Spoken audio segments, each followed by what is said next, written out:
पहिल्यांदाच रॅपिडो राईड घेतली। पहिलीच राईड मिळाली या काकांची।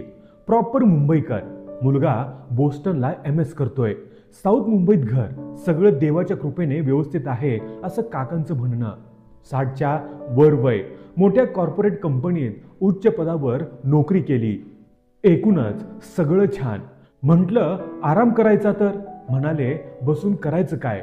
माझं स्पष्ट मत आहे की आपलं शरीर ठीक आहे तोवर आपण ऍक्टिव्ह राहायला हवं। बाहेरची हवा मिळते, शिवाय वेगवेगळी लोक भेटतात, अनुभवही मिळतात। सगळं काही पैशाने होत नाही, पण 4 पैसे कमवत असल्याचं आत्मिक समाधान मिळतं। आपल्याकडे अनेक तरणीबाण पोरं मायबापाच्या जीवावर वर्षानुवर्ष पोसली जातात। शहरं तुम्हाला जगायला शिकवतात, फक्त तुमची करण्याची इच्छा हवी। जबरदस्त माणूस वाटला। अनेक लोक खरं तर अशी भेटत राहतात, जी कळत नकळत आपल्याला काहीतरी शिकवून जातातच।